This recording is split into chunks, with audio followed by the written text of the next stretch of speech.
bisa membela dirinya sendiri.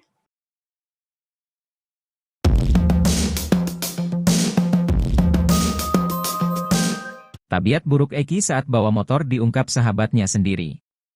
Tabiat itu mirip dengan dugaan motif kasus Vina Cirebon karena kecelakaan. Selama hidupnya, Eki rupanya dikenal memiliki nyali besar, terutama saat bawa motor. Dulunya Eki memiliki dua motor, satu Yamaha Mio Soul dan Yamaha Xeon. Sahabat Eki, Franciscus Marbun bercerita sering nongkrong di warung SMA 4, Warpat, Cirebon. Selama berteman, Franciscus Marbun tak pernah mendengar Eki memiliki masalah dengan orang lain, apalagi berkelahi. Meski begitu ia mengaku bahwa nyali Eki memang besar. Nyali Eki tak terukur, kata Franciscus saat mengendarai motor. Dia pun membongkar tabiat buruk Eki saat mengendarai motor. Hal itu ia alami sendiri ketika dibonceng Eki. Hal ini searah dengan dugaan motif kasus Vina Cirebon karena kecelakaan. Mantan Kabareskrim Polri Komjen, Purnawirawan, Susno 2J meyakini bahwa Eki dan Vina tewas karena kecelakaan di Jembatan Talu Cirebon pada Sabtu 27 Agustus 2016. Pasalnya sampai saat ini pun tak ada seorang pun yang bisa membuktikan Eki dan Vina tewas dibunuh.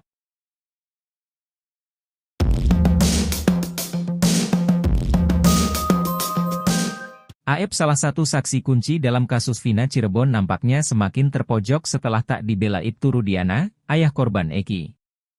Hal ini merupakan buntut dari pengakuan Dede teman Aep yang mengaku memberikan kesaksian palsu di tahun 2016 lalu saat Vina dan Eki tewas. Bahkan, Dede mengaku saat itu ia diperintahkan oleh Aep dan Ibtu Rudiana untuk memberikan keterangan palsu di kepolisian.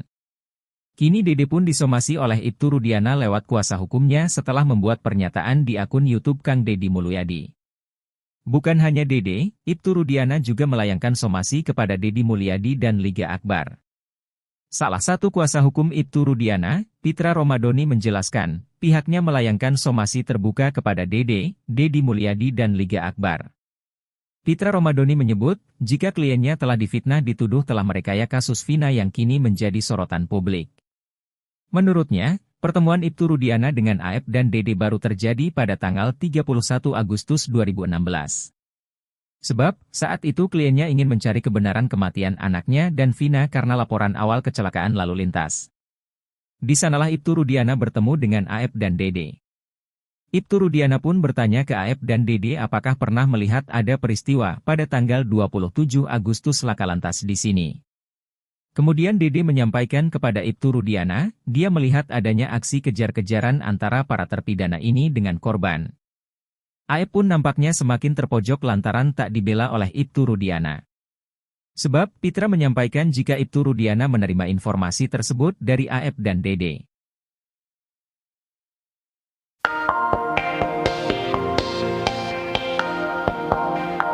Terkuak alasan sulitnya ex-Bupati Purwakarta, Deddy Mulyadi menemui Pegi semenjak dirinya dinyatakan bebas dari sidang pra-peradilan di PN Bandung. Ternyata, pertemuan Deddy dengan Pegi tak kunjung terwujud lantaran adanya sebuah penghalang. Hal itu dibongkar oleh Ferianto, pria yang dianggap sebagai asisten Deddy Mulyadi dalam kawal kasus Vina. Ferry bercerita sehari setelah Pegi bebas, Deddy Mulyadi berusaha menemui Pegi sebanyak 2 kali namun menolak.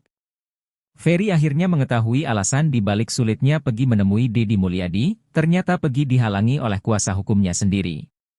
Bahkan, jika Pegi nekat bertemu, maka orang itu akan mengancam bakal mundur menjadi kuasa hukumnya. Namun Ferry enggan membocorkan inisial dari nama kuasa hukum yang melarang Pegi untuk menemui Deddy Mulyadi itu.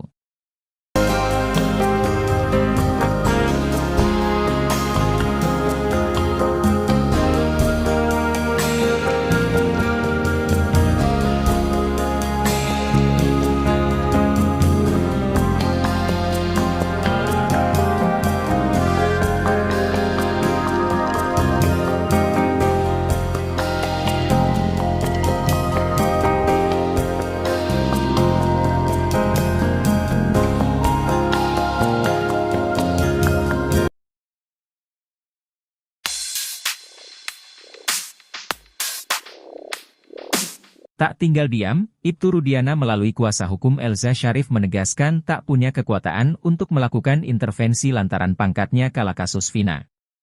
Hal ini disampaikan kubu Ibtu Rudiana, membantah pernyataan Dede Riswanto terkait kesaksian di kasus Vina Cirebon tahun 2016 silam palsu. Dede Riswanto mengaku diarahkan Ibtu Rudiana bersama AEP untuk membuat kesaksian tersebut. Apalagi lanjut Elza Syarif di tahun 2016 kliennya Ibtu Rudiana hanya menjabat sebagai Kasat Narkoba Polres Cirebon. Elza Syarif mewanti-wanti Dede Riswanto soal konsekuensi dari pengakuannya. Ditambahkan tim kuasa hukum Ibtu Rudiana, Pitra pastikan tuduhan Dede yang menyebut Ibtu Rudiana ikut merekayasa kasus Vina dan Eki tidaklah benar.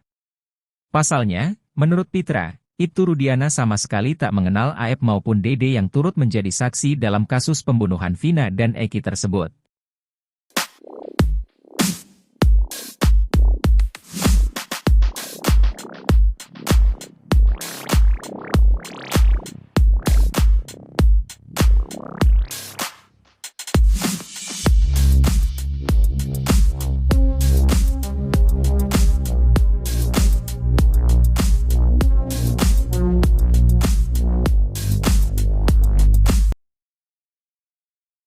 Pitra Romadhoni Nasution, pengacara Ibtu Rudiana kembali menjadi sorotan dalam kasus Vina Cirebon.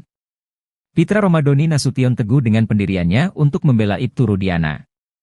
Dengan nada menggebu-gebu, Pitra Romadhoni Nasution mempertanyakan keinginan masyarakat dan dikaitkan dengan film Vina, sebelum 7 hari. Kata Pitra Romadhoni Nasution, saat itu reaksi masyarakat cukup keras yang menekan kepolisian agar menangkap pelaku utama. Namun, kata Pitra Romadhoni Nasution, setelah Polda Jawa Barat menangkap Peggy Setiawan justru ramai-ramai masyarakat berbalik arah meminta tersangka dibebaskan bahkan merundung keluarga korban. Pada bulan Mei 2024 lalu kita semua masyarakat Indonesia menonton Vina. Sebelum 7 hari, semua setuju bilang tangkap itu pelakunya, tapi setelah ditangkap Polda Jawa Barat semua berbalik bela terpidana, bebaskan terpidana. Keluarganya sedih setiap hari dengan perundungan dan pembulian netizen, ucap Pitra. Meski mendapatkan banyak perundungan kata Pitra Romadhoni Nasution, Ibtu Rudiana tetap diam. Padahal dia adalah ayah korban yang kehilangan anaknya dalam insiden 27 Agustus 2016.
Vina itu kan sudah cetok welo-welo, muncul juga Iya. pengacara yang ngeyel begitu itu. Wah, padahal enggak dimintai bantuan oleh polisi, membela polisi juga. Polisi udah bisa membela dirinya sendiri. Mantan Menko Polhukam Mahfud MD kembali mengomentari kasus pembunuhan Vina.